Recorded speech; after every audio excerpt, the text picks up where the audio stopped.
सदियों से इंसान आसमान के तारों की तरफ देखता आ रहा है और सोचता है कि इस दुनिया से बाहर जीवन हो सकता है क्या। लेकिन यहाँ हमारी धरती पर भी कुछ जीव इतने अजीब और अनोखे होते हैं कि भाई साहब, साथ ही साथ कुछ इतने डरावने भी हैं मानो जैसे वो मंगल ग्रह से आए हों। छोटे नटखट क्रिएचर्स और उनकी हैरान करने वाली काबिलियत से लेकर समुद्र के तल पर खून जमाने वाले राक्षसों तक, आइए कुछ ऐसे जीवों के बारे में बात करते हैं जो इस दुनिया से पूरी तरह से बाहर के लगते हैं। चलने वाले पौधे। लीफ शीप एक ऐसा सा सी स्लग है। इसका हेयर कट मानो किसी पंक रॉक जैसा होता है। ये देखने में भी काफी प्यारा होता है और इसकी एक काबिलियत जानकर आपके पैरों तले जमीन खिसक जाएगी भाई। किसी पौधे जैसा दिखने वाला ये प्राणी अपना समय समुद्र के चारों ओर घूमकर वहां की बनी हुई एल्गी खाने में बिताता है। जब ये जीव इस हरियाली को काटता है तो ये उनके क्लोरोफिल को भी अपने अंदर सींच लेता है। क्लोरोफिल जो पौधों को फोटोसिंथेसिस करने में मदद करता है। उनके बजाय इस समुद्री भीड़ की पीठ पर कुछ पत्ते जैसी चीज बनी रहती है जिसे सिराटा कहते हैं और ये किसी मशीन की तरह काम करते हैं। क्लोरोफिल के कारण ये अपना भोजन और ऊर्जा सूरज की रोशनी से हासिल करते हैं, एक चलते हुए सोलर पैनल की तरह, जिससे समुद्री भीड़ एक पौधे पशु के रूप में बदल जाते हैं। जब मैं धूप सेकता हूँ तो मैं तो बस धूप से काला हो जाता हूँ भाई। इस समुद्री भीड़ की फोटोसिंथेसिस करने वाली खासियत इसे पौधे और जानवर दोनों का रूप दे देती है और इसकी ये खासियत इसे उस प्रकार का प्राणी बनाती है जिसकी आप किसी दूसरे ग्रह पर खोजने की उम्मीद करते हैं। Telescope fish. आप माने ना माने, ये मेरी सुबह उठने के बाद की बिल्कुल भी तस्वीर नहीं है। ये एक टेलीस्कोप मछली है जो गहरे समुद्र की सबसे डरावनी शिकारी है। ये मछली एक मैड एलियन साइंटिस्ट की तरह दिखती है और आप सोच ही सकते हैं कि वो एक यूएफओ में सौर मंडल के पार जा रही है। टेलीस्कोप मछली को इसका नाम इसकी ट्यूबलर आंखों की वजह से पड़ा है जो उसके सिर पे जैसे चिपकाई गई हैं। इनके आंखों का ये अनोखा आकार मछली को तेज नजर देता है जो रोशनी के प्रति काफी नाजुक भी होती है। हालांकि इसके 10,000 फीट गहराई तक तैरने के बावजूद 7 इंच लंबी टेलीस्कोप फिश समुद्र की सतह से आने वाली थोड़ी मात्रा की रोशनी का पता लगा सकती है। टेलीस्कोप मछली शिकार करते वक्त समुद्र के बीच से ऊपर की तरफ तैरती है और ऊपर की तरफ ही देखती है, जिससे वो अपने शिकार के सुलूट को देखने में सफल रहती है क्योंकि वे इसके ऊपर तैरते हैं। यदि शिकार करने में वो सफल होती है तो टेलीस्कोप मछली का अनोखा जबड़ा अपने शरीर से बड़े शिकार को निगलने की क्षमता रखता है और कुछ हद तक अपने पेट को भी फुला सकती है। हालांकि ये एलियन जैसे दिखने वाली मछली की आंखें उसके पेट से बड़ी नहीं हो सकती, लेकिन कहीं आसपास ही है। Antarctic scale worm. जरा सुनहरे जीव को देखिए, कैसे ये पानी में तैर रहा है जैसे कोई डिजाइनर पर्स हो। इसके ये नरम पंख 24 कैरेट खरा सोना उसकी तरह नजर आते हैं और ये याद दिलाता है कि इस धरती पर जीवन असल में कितना सुंदर हो सकता है, लेकिन जब आप इसके काटने से दूर ही रहना पसंद करेंगे क्योंकि ये बहुत ही भयानक है। ये अंटार्कटिक स्केल वर्म है और इस जीव के सिर जैसा दिखने वाला हिस्सा असल में इसका फूलने वाला गला है जो आमतौर पर उसके शरीर में मुड़ा होता है। स्केल वर्म का शिकार करने का तरीका साइंस के ज्ञान से बाहर है। एक जिज्ञासु छोटा जानवर इस सुंदर सुनहरे एलियन को देखने के लिए उसके पास चला जाता है, लेकिन जब वो करीब पहुंचता है स्केल वर्म का गला उनकी ओर फट जाता है और उन्हें अपने उस्तरा जैसे नुकीले दांतों से काट देता है। स्केल वर्म देखने में समुद्र का सुनहरा तारा है, लेकिन असल में बड़ा दुष्ट शैतान भी है। शुक्र है कि ये कीड़े अंटार्कटिक पानी में पाए जाते हैं और उनकी आबादी भी बहुत ही कम है। मेरा मतलब है कि हमें तो उनके प्रजनन की आदतों या वे क्या खाते हैं इसके बारे में ज्यादा कुछ खास जानकारी भी नहीं है। शायद आत्माएं और पिल्ले। एक गुफा के एलियंस।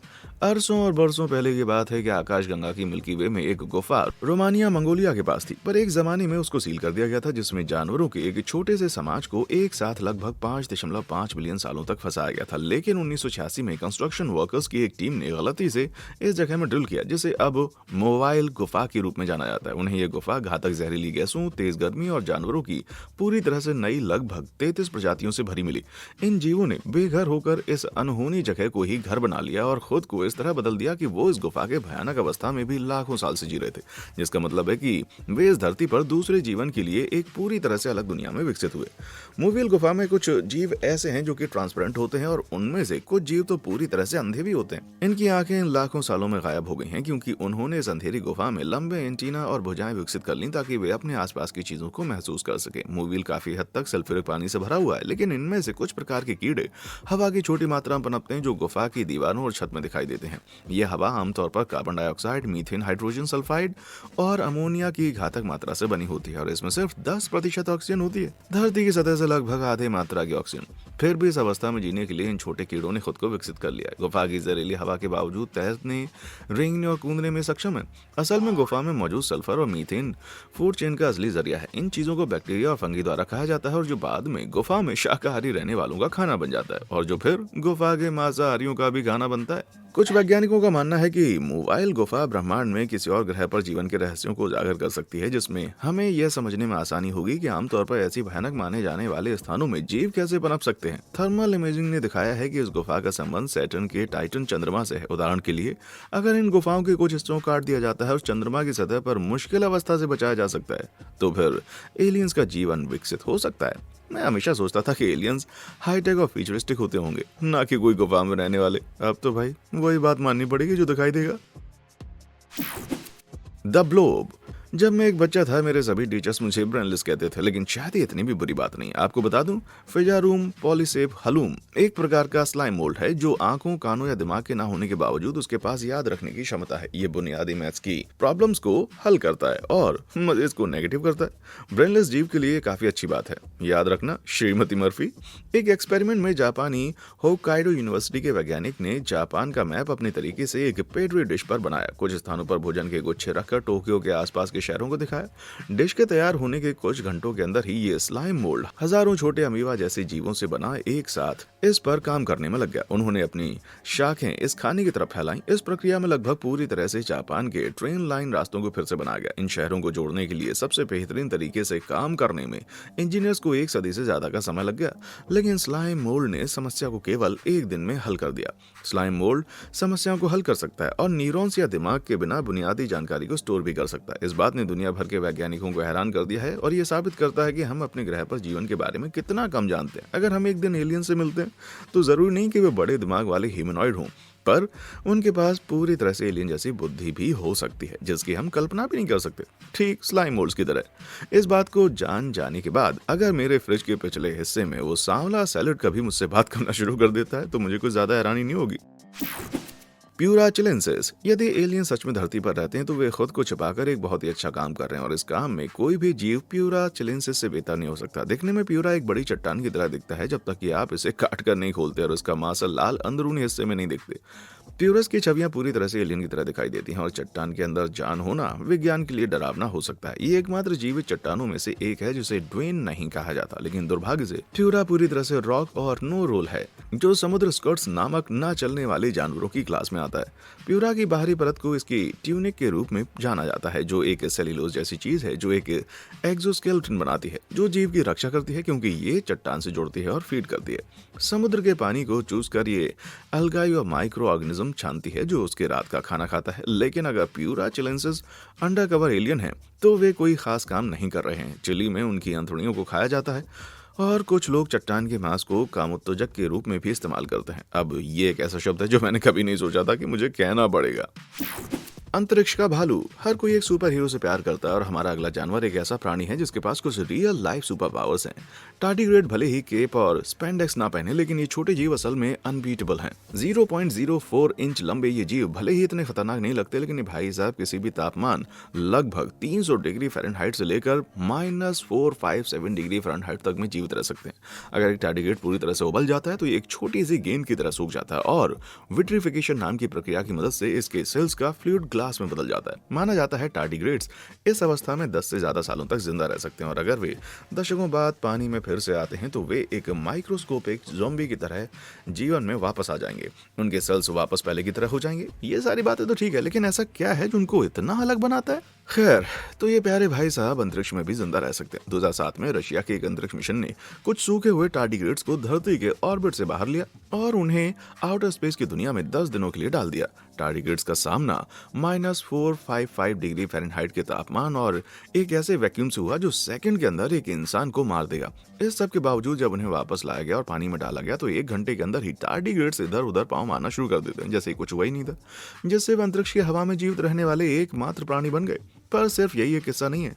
2019 में इजराइल का एक अंतरिक्ष यान टार्डिग्रेड्स को लेकर चांद पर लैंड हो गया जिसका मेन इंजन पूरी तरह से उड़ गया था। तो कुछ एक्सपेरिमेंट से पता चला है कि टार्डिग्रेड्स शायद प्रभाव से नहीं बचे होंगे, लेकिन इजरायली अंतरिक्ष संगठन के को फाउंडर इस बात पर अड़े थे कि वे अभी भी जीवित हैं, जिसका मतलब है कि चंद्रमा भालू का एक छोटा समूह वहां ऊपर हाथ पैर मार रहा होगा। जैसे हमने पहले भी कहा, यदि ऐसा है तो ये टार्डिग्रेड तो भाई सही में एलियन है जो अपने ग्रह से दूर रहने वाले पहले ऐसे प्राणी बन चुके हैं।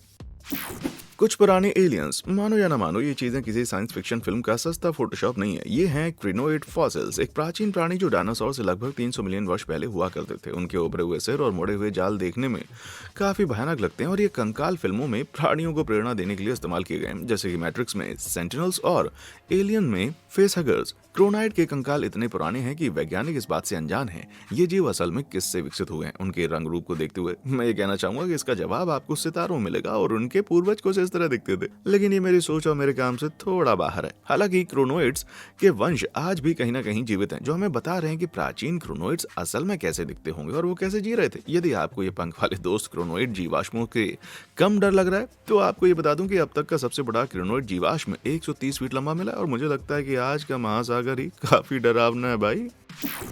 ईटी एक विलुप्त जीव। हालांकि आज धरती पर रहने वाले जीव बहुत ही अजीब हो सकते हैं, जैसा कि हमने अभी प्राचीन क्रिनोइड्स के साथ देखा, लेकिन वे प्राचीन अतीत के जीवों की तुलना में कुछ भी नहीं। अतीत के समुद्र असल में एलियन जैसे दिखने वाले जीवों से भरे थे, जैसे कि ये इस टेराटाइस्पिस ट्रिलोबाइट, रीढ़ से ढकी पीठ वाले विशाल कीड़े, सांपों के एंटीना और 27 इंच लंबे शरीर वाले भाई साहब। सौभाग्य से इस फोटो का प्राणी सिर्फ एक मॉडल है, लेकिन ये राक्षस असल में मौजूद थे। समुद्र के तल पर कुछ 397 मिलियन सालों पहले रेंगते थे। 2016 में नासा ने मंगल ग्रह से कुछ तस्वीरें पेश की हैं और साजिश रचने वालों ने बैकग्राउंड के पास कुछ चट्टानों को देखा है और उन्होंने बताया था कि ये ट्रिबोलाइट फॉसिल्स हैं। ये धुंधला सबूत दुविधा में डालने वाला जरूर है, लेकिन ये बताता है कि जब आप एक जीव को टेराटास्पिस ट्रिबोलाइट से भी अजीब पाते हैं तो ये कुछ पक पक करने वाले लोगों को दिन में तारे जरूर दिखा देगा भाई। ट्रिलोबाइट की तुलना से भी भयानक जीव हेलुसिजिनिया है, एक अजीब प्राचीन समुद्री कीड़ा जिसके पास गर्दन पे तंबू, कांटों से भरी पीठ और हजारों दांतों का भंडार है। लेकिन ज्यादा घबराए नहीं मेरे दोस्त, क्योंकि ये छोटे जनाब सिर्फ आधा इंच लंबे थे। जब वैज्ञानिकों को पहली बार किसी हेलुसिजिनिया के कंकाल 1970 में मिले थे तो ये भी पता नहीं लगा पाए थे कि हेलुसिजिनिया किस तरफ से चलते थे या उसका चेहरा कहाँ था। दशकों तक जीवाश्मों की जांच और परखने के बाद उन्होंने हेलुसिजिनिया की निराली दुनिया को समझना शुरू किया, जिससे एनिमेशन और चित्र बनाए गए जिसमें दिखाते हैं कि ये प्राणी वास्तव में कितना अलग था। यहाँ तक इसके गले के टीकों की बात है, वैज्ञानिकों को अभी भी इनके काम के बारे में मालूम नहीं है, लेकिन मुझे लगता है कि उनका इस्तेमाल कुछ सुंदर डांस मूव्स को दिखाने के लिए किया जा सकता है। हो सकता है कि वैज्ञानिकों ने हेलुसिजिनिया के बारे में पता लगा लिया हो, लेकिन कुछ जीवाश्म इतने अजीब हैं कि वे अभी भी इसका एक रहस्य बने हुए हैं। इस टली मॉन्स्टर को ले लीजिए, जिसकी खोज जीवाश्म कलेक्टर फ्रांसिस टली ने की थी। हालांकि इस खोज में आज तक लगभग 100 से ज्यादा टली मॉन्स्टर जीवाश्म मिले हैं, जो 1958 से एक राज है। वैज्ञानिक अभी भी इस बात का पता लगाने में असफल रहे हैं कि ये जीव असल में किसी प्रकार का कीड़ा है, मोलस्क है, ईल या फिर मछली। हम जानते हैं कि एक समुद्री जीव था, ये 300 मिलियन साल पहले रहता था और ये बहुत ज्यादा अजीब था। इसकी आंखें ऊपरी डंडे से जुड़ी होती थी, जो इसके शरीर के ऊपरी हिस्से से 14 इंच बाहर निकली हुई थी, और इसका मुंह एक लंबी फैली हुई गर्दन के आखिर में था, जो अपने शिकार को हथियाने के लिए तैयार था। कोई भी इस बात का पता नहीं लगा पाया कि ये किस रूप में विकसित हुआ, और टली मॉन्स्टर के इस राज ने झूठी थ्योरीज की लहरें पैदा कर दी। कुछ लोग सोचते हैं कि ये एक एलियन है, दूसरों को लगता है कि ये एक लोचनेस मॉन्स्टर का पूर्वज है। मुझे तो लगता है कि ये एक एलियन जेट स्की है, जो आधा अरब साल पहले इंटरगैलेक्टिक स्प्रिंग ब्रेक से बच गया था। आप मुझे नीचे कमेंट सेक्शन में अपने विचार जरूर बता सकते हैं कि आपको क्या लगता है। Incredible octopi. कुछ लोगों के लिए आज भी धरती पर रहने वाले एलियंस का विचार बकवास लगता है, लेकिन इसका मतलब ये नहीं है कि वे कभी भी किसी ग्रह पर नहीं गए। अपनी टिन फॉइल टोपी लगाने के लिए तैयार हो जाइए, क्योंकि रिसर्चर्स की एक टीम के 33 सदस्यों के मुताबिक ऑक्टोपी एलियंस हैं जो धरती पर मेटियस से लाए गए थे। ये एक पेपर जो साइंस जर्नल ने पब्लिश किया है, progress in biologics and molecular biology में। विज्ञान के कुछ लोगों का तर्क है कि 540 मिलियन साल पहले धरती एक धूमकेतु से टकराई थी, जिसमें या तो फर्टिलाइज्ड ऑक्टोपस अंडे दूसरी दुनिया से आए थे, या एक एलियन वायरस जिसने आदिम स्क्विड के एक ग्रुप को इन्फेक्ट किया था, जिससे वे आधुनिक ऑक्टोपस में बदल गए और विकसित हो गए। ये दावे एक पागलपन लग सकते हैं, जब तक कि आप ऑक्टोपी की सभी शानदार चीजों को ना देख लें। वे खुद का रूप बदल सकते हैं, स्याही स्प्रे कर सकते हैं, छोटी जगहों में फिट हो सकते हैं और खोए हुए अंगों को फिर से उगा भी सकते हैं। महासागर ऑक्टोपस की लगभग 289 प्रजातियों से भरा हुआ, और उनमें से कुछ सुपर इंटेलिजेंट हैं, जिन्हें पता है कि मुश्किल पजल्स को कैसे हल किया जाता है, और भोजन तक पहुंचने के लिए कंटेनर्स के ढक्कन भी खोल सकते हैं। कागज के पीछे के वैज्ञानिकों का कहना है कि इनकी क्षमताएं बहुत ही अचानक से विकसित हुई, और ऑक्टोपस के पूर्वज इनमें से किसी भी लक्षण के होने का कोई संकेत नहीं दिखाते। तो शायद एक asteroid riding aliens squid monsters octopi के साथ साथ क्रिनोइड्स के लिए जिम्मेदार हैं। वे खौफनाक साथी कुछ एक जैसे हो गए। अगर ऐसा है तो दुर्भाग्य से विवाद वाले पेपर को लेकर बहुत ही कम समर्थक हैं। इस बड़ी वैज्ञानिक दुनिया के बीच में ये देखते हुए कि ये लगभग सिर्फ एक थ्योरी थी, विलुप्त ऑक्टोपी दावों का समर्थन करने का कोई खास सबूत तो नहीं था। ऐसा कहा जाता है कि ऑक्टोपी अंडे इस तरह दिखते हैं। अगर कुछ भी हो तो मुझे ये समझाने के लिए एक साइंटिफिक प्रूफ की आवश्यकता होगी कि वो एक एलियन नहीं है। मुंह के दुश्मन इन सभी शोखेबाजों, हमलावरों और शरीर बदलने वाले ढोंगियों के साथ ये एक्स्ट्रा टेरेस्ट्रियल लोग हमेशा शांति से नहीं आते। सौभाग्य से ये भयानक प्रकार के राक्षस सिर्फ विज्ञान कथाओं में अब पाए जाते हैं ना। नहीं, इस साइमोथिया एक्जिगुआ से मिले एक असली शरीर आक्रमणकारी जिसे टंग ईटिंग लाउस के रूप में भी जाना जाता है। लेकिन ये जूं सिर्फ जीभ ही नहीं खाती, ये उससे भी कहीं ज्यादा खतरनाक है। जूं ज्यादातर मछलियों का शिकार करती है। ये उनके शरीर में गिल्स का प्रवेश करती है और उनकी जीभ के ब्लड सप्लाई को रोक देती है, जिससे वे सड़ जाती हैं और गिर जाती हैं। ये जीव तब जीभ की जगह ले सकता है जो मछली के मुंह के अंदर रहती है और पूरी तरह से एक फंक्शनल अंग के रूप में काम करती है। ये मछली को जीवित रहने, चारों ओर तैरने और भोजन की तलाश करने में कोई दिक्कत नहीं करता, जबकि ये जूं उसका खून या बलगम पीती रहती है। जब ये मछलियां मर जाती हैं तो ये छोटे छोटे निवासी रेंगते हुए बाहर निकल जाते हैं और रहने के लिए एक नए मेजबान के लिए समुद्र की खोज करते हैं। मैं शर्त लगा सकता हूँ कि उनकी पसंद की मछली बिल्कुल नई टूना है, 8 बेडरूम, 4 बाथरूम और एक गर्म टब के साथ। Comb jellies. जब आप समुद्र के सतह की यात्रा करते हैं तो ये गहरे समुद्र की तुलना में गहरे अंतरिक्ष की तरह दिखाई देने लगता है, जहां मौजूद शार्पियर एनोस्क्विड जैसे जीव होते हैं जो लहरों से 3000 फीट नीचे रहते हैं। ये समझना मुश्किल नहीं है कि मेरा मतलब क्या है, लेकिन गहरे समुद्र में रहने वाले सबसे अद्भुत जीवों में से एक कॉम जेली है। ये गुप्त रीढ़ विहीन जो सतह से नीचे 23,000 फीट तक रहते हैं। कॉम जेली की लगभग 100 से भी ज्यादा प्रजातियां पाई जाती हैं और हर एक अलग अलग किस्म के एलियन की तरह है। वे गहरे लाल, ट्रांसपेरेंट या चमकदार नीले रंग के हो सकते हैं, लेकिन उनमें से लगभग सभी एक से ज्यादा रंग की रोशनी से ढके हुए होते हैं, जैसे एलियन का एक यूएफओ या एक गेमिंग कीबोर्ड होता है। कॉम जेली की प्रजातियां पानी में लगभग 500 मिलियन सालों से हैं, लेकिन उनके पास कुछ बढ़िया क्षमताएं भी हैं। एक गहरे समुद्र के कैमरा ने इस फुटेज को लिया। उदाहरण के लिए हिंद महासागर से 3000 फीट नीचे ये सिमेट्रिकल आकार सीजीआई अंतरिक्ष यान की तरह लग सकता है, लेकिन ये असल में एक बहुत ही शानदार और कम पाई जाने वाली ब्लैक पिगमेंट कॉम जेली है जो सेकंड में अपना रूप बदलने की क्षमता रखती है। रंगीन रोशनी के साथ एक भूतिया रूप में बदल जाती है जो टिमटिमाती हुई दिखाई देती है। सभी जीवों के बीच आकार बदलने की खास क्षमता सिर्फ कॉम जेली में होती है और वैज्ञानिक थ्योरीज कहती हैं कि इसका इस्तेमाल ये खाने के लिए करती है। अपने कंबल जैसे शरीर में शिकार को पकड़ने या शिकारियों को डराने की क्षमता भी ये रखती है। हालांकि इसके ऐसा दिखने के बावजूद ये कॉम जेली असल में इंद्रधनुषी एलईडी के सेट से नहीं बनी हुई है। लगभग सभी कॉम जेली माइक्रोस्कोपिक बालों से ढकी होती है जिन्हें सिलिया कहा जाता है, जिसका इस्तेमाल वे पानी के बीच से पैडल करने के लिए करते हैं। जैसे ही लाइट सिलिया से होकर गुजरती है वे प्रिज्म की तरह काम करते हैं, लाइट को अलग अलग रंग की वेवलेंथ में तोड़ते हैं, जिसकी वजह से ये दिखने में रंगीन लगते हैं। जितनी ज्यादा खूबसूरत ये पानी के नीचे दिखती है, एक कॉम जेली को अगर कभी सूखी जमीन दिख जाएगी ना तो वो गहरे समुद्र में मिलने वाले पानी के दबाव की तुलना में बहुत कम दबाव के कारण अपनी खास पहचान खो देगी। एक बड़े हैंड सैनिटाइजर के पटल की तरह लगेगी, लेकिन कम से कम गू के गड्ढे ऐसे दिखते हैं कि आप इस अंतरिक्ष यान की जांच बिल्कुल भी नहीं करना चाहेंगे। मंटिस झींगा। मुझे बताएं कि आपको क्या मिल सकता है जब आप एक एलियन की आंखों, एक झींगे के चेहरे और माइक टायसन की मुट्ठी की जांच करते हैं। मंटिस झींगा? नहीं ये वाला मेंटिस झींगा। चलिए आपको बताते हैं। इंसान की आंखों में सिर्फ 3 रंग के फोटो रिसेप्टर होते हैं, जबकि मेंटिस श्रिम्प के पास 16 होते हैं, जिसका मतलब है कि वे उस स्तर पर रंगों में अंतर कर सकते हैं जिसकी हम कल्पना भी नहीं कर सकते। उनकी आंखें अब तक धरती पर खोजी गई सबसे कॉम्प्लेक्स विजुअल स्ट्रक्चर की तरह हैं, यहाँ तक कि वे यूवी लाइट और पोलराइज्ड लाइट का भी पता लगाने में सक्षम है। इंसान के लिए जो इनविजिबल लाइट है उसे देखने की क्षमता और मंटिस झींगा एक दिलचस्प संभावना भी पेश करता है। इसकी इस काबिलियत को देख करके हम कह सकते हैं कि ये एक एलियन हो सकता है, और वो भी हमारे ग्रह पर, जो कि लाइट की फ्रीक्वेंसी के अंदर मौजूद है। यहाँ तक कि मैटर के प्रकार में भी, जिन्हें हमारी लिमिटेड इंद्रियां पूरी तरह से देखने में असमर्थ हैं। यहाँ तक कि अभी आपके बगल में कोई अदृश्य एलियन भी बैठा हो सकता है भाई। अगर इस बात ने आपको बहुत ज्यादा डरा दिया हो तो ये मेंटिस झींगा की दूसरी अद्भुत हुनर से सीखने की समय हो सकती है। हालांकि इसकी लंबाई सिर्फ 6 इंच है, पर वे अपने क्लब जैसे पंजों का इस्तेमाल अपने शिकार को मारने के लिए उतनी वेलोसिटी लगाकर कर सकते हैं जितना कि .22 कैलिबर राइफल की होती है, जिसकी फायर करने की गति 50 मील प्रति घंटा है। मछुआरे प्यार से मेंटिस झींगा को थंब स्प्लिटर्स कहते हैं, और जीव का ऊपरी भाग इतना शक्तिशाली होता है कि अपने चारों ओर के पानी को भाप बना सकता है, जिसके परिणाम स्वरूप सुपर हीटेड बुलबुले सूर्य की सतह के तापमान के करीब पहुंच जाते हैं। तो अदृश्य एलियंस से बचाने के लिए एक तितली की तरह तैरें, एक मंटिस झींगा की तरह डंक मारें। मेंटिस। आइए मेंटिस की इस यात्रा को जारी रखते हुए मेंटिस श्रिम्प के हम नाम द प्रेइंग मेंटिस की ओर बढ़ते हैं। तो बात है 90 के दशक की। यहाँ कुछ ऐसे सवाल उठाने वाली रिपोर्ट्स थी कि कहीं लोग इस मेंटिस एलियंस के शिकार हुए थे। 7 फुट लंबा मेंटिस जो कि आकार बदल सकता है। यूएफओ में एलियन तकनीक का इस्तेमाल करके वो अपने आप को इंसान का रूप देकर कहीं भी फिट हो सकते हैं। बेशक ये देखते हुए कि ये 90 का दशक था, उन्हें फिट होने के लिए असल में सिर्फ एक ट्रैक सूट और एक जोड़ी डंगरी की जरूरत थी। लेकिन इसी तरह दक्षिण अफ्रीका के कुछ हिस्सों में सैंड पीपल पुरानी मिथ चालबाज भगवान के बारे में बताते हैं, जिसका नाम एयागन है, जो एक प्रेइंग मेंटिस है जो सामान्य सैन लोगों में आकार ले सकता है और अन्य जानवरों की नकल कर सकता है। वैज्ञानिकों के एक छोटे समूह का मानना है कि ये मिथक उसी मेंटिस एलियंस के बारे में हो सकती है जो ये मानते हैं कि ये वही जीव है जो सदियों से मनुष्यों का शिकार करते रहे। जाहिर है कि ये विचार मेंटिस का आकार बदलने वाले एलियंस की दौड़ में शामिल है। ये थोड़ा अजीब जरूर है, लेकिन कहानियों का ये सिलसिला थोड़ा ज्यादा समझ में आता है जब आप धरती पर रहने वाले कुछ असली मेंटिस को देखते हैं, जो कि सच के काफी मौजूद है।